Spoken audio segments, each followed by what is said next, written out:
السلام علیکم ورحمۃ اللہ وبرکاتہ۔ بسم اللہ الرحمن الرحیم۔ آج ہم جس نبی کا ذکر کرنے والے ہیں ان کا نام ہے سیدنا ہود علیہ السلام۔ ہود علیہ السلام کا تعلق عاد بن اوس بن سام بن نوح کے قبیلے سے تھا۔ یہ عرب تھے اور احقاف میں رہائش پذیر تھے۔ احقاف سے مراد ریت کے ٹیلے ہیں۔ یہ علاقہ یمن میں عمان اور حضرموت کے درمیان واقع ہے۔ ان کا مسکن ساحل سمندر کا قریبی علاقہ شہر تھا اور ان کی وادی مغیث کہلاتی تھی۔ یہ لوگ بڑے بڑے ستونوں کے بنے خیموں میں رہتے تھے۔ ہود علیہ السلام کا نسب نامہ یہ ہے: ہود بن شالخ بن ارفخش بن سام بن نوح۔ قرآن مجید میں سیدنا ہود علیہ السلام کا ذکر 7 مقامات پر آیا ہے۔ سورہ اعراف میں 1 دفعہ، سورہ ہود میں 5 دفعہ اور اسی طرح سورہ شعراء میں 1 دفعہ۔ اور آپ کی قوم عاد کا ذکر قرآن پاک کی 9 سورتوں میں ہوا ہے، یعنی سورہ اعراف، ہود، مؤمنون، شعراء، فصلت، احقاف، الذاریات، القمر اور الحاقہ میں۔ اس سے قبل کہ ہم قوم عاد کے متعلق تفصیلی بحث کریں، یہ بتا دینا ضروری ہے کہ قرآن مجید کے علاوہ کوئی بھی تاریخ کی کتاب یا تورات عاد کے متعلق روشنی نہیں ڈالتی۔ اس لیے اس قوم کے حالات کا نقشہ یا تو قرآن مجید کے ذریعے معلوم ہو سکتا ہے یا پھر ان آثار کے ذریعے جو محققین علم الآثار نے اس بارے میں حاصل کیے ہیں۔ عاد کا زمانہ تقریباً 2000 قبل حضرت مسیح علیہ السلام مانا جاتا ہے، اور قرآن مجید میں عاد کو من بعد قوم نوح کہہ کر قوم نوح کے خلفاء میں سے شمار کیا ہے۔ اس سے بھی یہ ثابت ہوتا ہے کہ شام کی دوبارہ آبادی کے بعد سامیہ امتوں کی ترقی عاد ہی سے شروع ہوتی ہے۔ عاد بت پرست تھے اور اپنے پیشرو قوم نوح کی طرح صنم پرستی اور صنم تراشی میں ماہر تھے۔ تاریخ قدیم کے بعض ماہرین کہتے ہیں کہ ان کے معبودان باطل بھی قوم نوح کی طرح ود، سوا، یغوث، یعوق اور نصر ہی تھے۔ اور حضرت عبداللہ بن عباس رضی اللہ عنہما سے ایک اثر منقول ہے، اس میں ہے کہ ایک صنم کا نام سمود اور ان کے ایک بت کا نام ہتار تھا۔ جب قوم عاد اپنی مملکت کی سطوت اور جبروت اور جسمانی قوت و طاقت کے غرور میں ایسے چمکے کہ انہوں نے اللہ واحد کو بالکل بھلا دیا اور اپنے ہاتھوں کے بنائے ہوئے بتوں کو اپنا معبود مان کر ہر قسم کے شیطانی اعمال بے خوف و خطر کرنے لگے، تب اللہ تعالیٰ نے ان میں سے ایک پیغمبر حضرت ہود علیہ السلام کو مبعوث فرمایا۔ حضرت ہود علیہ السلام عاد کی سب سے زیادہ معزز شاخ خلود کے ایک فرد تھے۔ سرخ و سفید رنگ اور وجیح شکل تھے، ان کی داڑھی بڑی تھی۔ حضرت ہود علیہ السلام نے اپنی قوم کو اللہ کی توحید اور اس کی عبادت کی طرف دعوت دی اور لوگوں پر ظلم و جور کرنے سے منع فرمایا، مگر عاد نے ایک نہ مانی اور ان کو سختی کے ساتھ جھٹلایا اور غرور و تکبر کے ساتھ کہنے لگے: من اشد منا قوہ، آج دنیا میں ہم سے زیادہ شوکت و جبروت کا مالک کون ہے؟ مگر حضرت ہود علیہ السلام مسلسل اسلام کی تبلیغ میں لگے رہے۔ وہ اپنی قوم کو عذاب الہی سے ڈراتے اور غرور و سرکشی کے نتائج بتا کر قوم نوح کے واقعات یاد دلاتے اور کبھی ارشاد فرماتے: اے میری قوم، اپنی جسمانی طاقت اور حکومت کے جبروت پر گھمنڈ نہ کر، بلکہ اللہ کا شکر ادا کر کہ اس نے تجھ کو یہ دولت بخشی ہے۔ قوم نوح کی تباہی کے بعد تجھ کو زمین کا مالک بنایا، خوش عیشی، فارغ البالی اور خوشحالی عطا کی، لہذا اس کی نعمتوں کو نہ بھول اور خود ساختہ بتوں کی پرستش سے باز آ جا جو نہ نفع پہنچا سکتے ہیں اور نہ دکھ دے سکتے ہیں۔ موت اور زیست، نفع و نقصان سب ایک اللہ ہی کے ہاتھ میں ہے۔ اے افراد قوم، مانا کہ تم عرصے تک سرکشی اور اس کی نافرمانی میں مبتلا رہے ہو، مگر آج بھی اگر تم توبہ کر لو اور باز آ جاؤ تو اس کی رحمت بہت وسیع ہے اور دروازہ توبہ بند نہیں ہوا۔ اس سے مغفرت چاہو وہ بخش دے گا، اس کی طرف رجوع کرو وہ معاف کر دے گا۔ تقوی و طہارت کی زندگی اختیار کر لو، وہ تم کو دن دونی رات چوگنی ترقی عطا فرمائے گا۔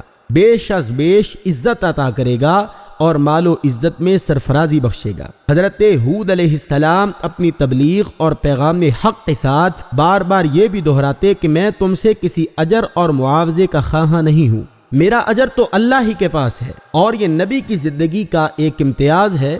ان پر کوئی یہ تہمت نہیں لگا سکتا کہ وہ مال کی طلب میں ایسا کرتے تھے۔ ان کے سامنے تو صرف ایک ہی نکتہ ہوتا اور وہ ادائے فرض ہوتا تھا اور اپنے مال کے حقیقی کے احکام کی پیغامبری ہوتا تھا۔ آدم ایماندار تو چند ہی تھے، باقی تمام سرکش اور باغی انسانوں کا گروہ تھا۔ ان کو حضرت ہود علیہ السلام کی یہ نصیحتیں بہت تکلیف دہ گزرتی تھیں۔ وہ انہیں برداشت نہیں کر سکتے تھے کہ ان کے خیالات، ان کے عقائد و اعمال، غرض ان کے کسی ارادے میں بھی کوئی شخص حائل ہو، ان کے لیے ناصح مشفق بنے۔ اس لیے اب انہوں نے یہ روش اختیار کی کہ حضرت ہود علیہ السلام کا مذاق اڑایا جائے یا ان کو بیوقوف گردانا جائے، اور ان کی معصومانہ حقانیتوں اور صداقتوں کے تمام یقینی دلائل اور براہین کو جھٹلانا شروع کر دیا۔ حضرت ہود علیہ السلام سے کہنے لگے، اے ہود، تو ہمارے پاس ایک دلیل بھی نہ لایا، اور تیرے کہنے سے ہم اپنے معبودوں کو چھوڑنے والے نہیں ہیں، اور نہ ہم تجھ پر ایمان لانے والے ہیں۔ حضرت ہود نے ان سے کہا کہ نہ تو میں بے وقوف ہوں اور نہ پاگل، بلا شبہ اللہ کا رسول ہوں اور پیغمبر ہوں، مگر قوم کی سرکشی اور مخالفت بڑھتی ہی رہی، اور ان پر آفتاب سے زیادہ روشن دلائل اور نصائح کا مطلق اثر نہ ہوا، اور وہ حضرت ہود علیہ السلام کی تکذیب اور تذلیل کے اور زیادہ درپے ہو گئے، اور العیاذ باللہ مجنون اور خبتی کہہ کر اور زیادہ مذاق اڑانے لگے، اور کہنے لگے، اے ہود، جب سے تو نے ہمارے معبودوں کو برا کہنا اور ہم کو ان کی عبادت سے باز رہنے کے لیے تلقین کرنی شروع کی ہے، ہم دیکھتے ہیں اس وقت سے تیرا حال خراب ہو گیا ہے، اور ہمارے خداؤں کی بد دعا سے تو پاگل اور مجنون ہو گیا ہے، نعوذ باللہ من ذالک۔ حضرت ہود علیہ السلام نے یہ سب کچھ نہایت ضبط اور صبر سے سنا، اور پھر ان سے یوں مخاطب ہوئے، میں اللہ کو اور تم سب کو گواہ بنا کر سب سے پہلے یہ اعلان کرتا ہوں کہ میں اس عقیدے سے قطعاً بری ہوں کہ ان بتوں میں یہ قدرت ہے کہ مجھ کو یا کسی کو کسی قسم کی بھی کوئی برائی پہنچا سکتے ہیں۔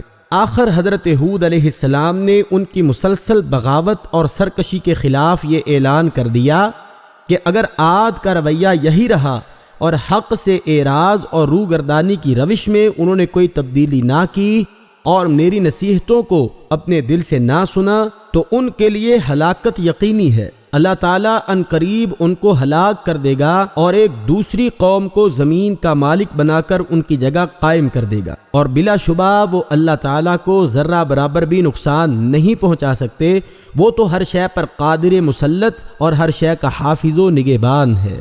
قوم عاد نے جب یہ سنا تو بجائے سمجھنے کہ وہ شعلے کی طرح بھڑک اٹھے اور حضرت ہود علیہ السلام سے بگڑ کر کہنے لگے، تو نے ہم کو اپنے اللہ کے عذاب کی دھمکی دی اور ہم کو اس سے یہ کہہ کر ڈرایا، میں تمہارے اوپر بڑے دن کے عذاب آنے سے ڈرتا ہوں۔ تو اے ہود، اب ہم سے تیری روز روز کی یہ نصیحتیں نہیں سنی جاتی، ہم تجھ سے رہے، اگر تو واقعی اپنے قول میں سچا ہے تو وہ عذاب جلد لے آ کہ ہمارا اور تیرا قصہ پاک ہو جائے۔ حضرت ہود علیہ السلام نے جواب دیا کہ اگر میری مخلصانہ دعوت کا یہی جواب ہے تو بسم اللہ، اور تم کو عذاب کا اگر اتنا ہی شوق ہے تو وہ بھی کچھ دور نہیں ہے۔ تم کو شرم نہیں آتی کہ تم چند خود ساختہ بتوں کو ان کے نام گھڑ کر پکارتے ہو، اور تم اور تمہارے آباء و اجداد ان کو اللہ کی دی ہوئی دلیل کے بغیر من گھڑت طریقے پر ان کو اپنا سفارشی مانتے ہو، اور میری روشن دلیلوں سے سرکشی کر کے عذاب کے طالب ہوتے ہو؟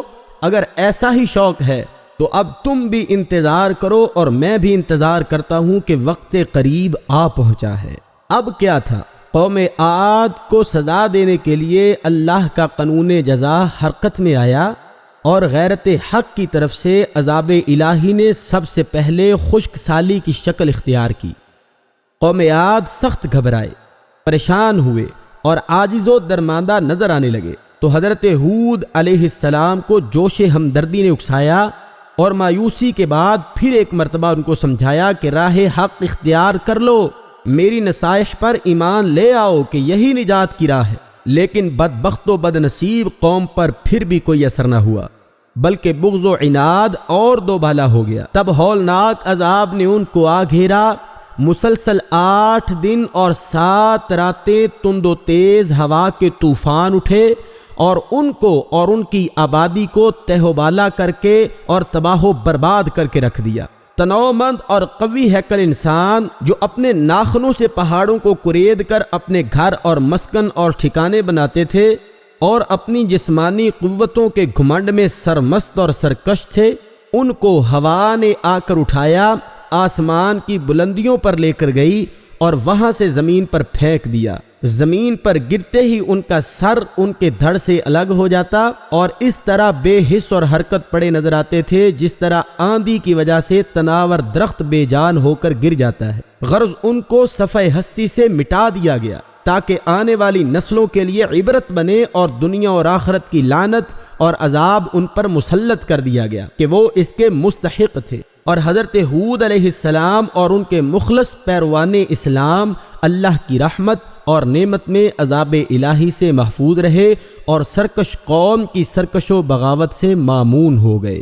حضرت ہود علیہ السلام کی وفات کے بارے میں اہل عرب اور ان کی قبر مبارک کے متعلق مختلف دعوے کرتے ہیں۔ کوئی کہتا ہے کہ عاد کی ہلاکت کے بعد وہ حضرموت کے شہروں میں ہجرت کر گئے، وہیں ان کی وفات ہوئی اور وادی برہوت کے قریب حضرموت کے مشرقی حصے میں شہر تریم سے قریباً 2 مرحلے پر دفن ہوئے۔ اور حضرت علی رضی اللہ تعالی عنہ سے ایک اثر منقول ہے کہ ان کی قبر حضرموت میں کثیب احمر یعنی سرخ ٹیلے پر ہے اور ان کے سرہانے جھاؤ کا درخت کھڑا ہے۔ اور اہل فلسطین کا دعویٰ ہے کہ وہ فلسطین میں دفن ہے اور انہوں نے وہاں ان کی قبر بھی بنا رکھی ہے اور اس کا سالانہ عرس بھی کرتے ہیں۔ مگر ان تمام روایات میں سے حضرموت کی روایت صحیح اور معقول معلوم ہوتی ہے، اس لیے کہ عاد کی بستیاں حضرموت ہی کے قریب تھیں۔ اگر آپ ہمارے چینل پر نئے ہیں تو چینل کو سبسکرائب کیجئے، ویڈیو پسند آئی ہے تو لائک کیجئے، کمنٹ سیکشن میں اپنے خیالات کا اظہار کیجئے۔ السلام علیکم ورحمۃ اللہ وبرکاتہ۔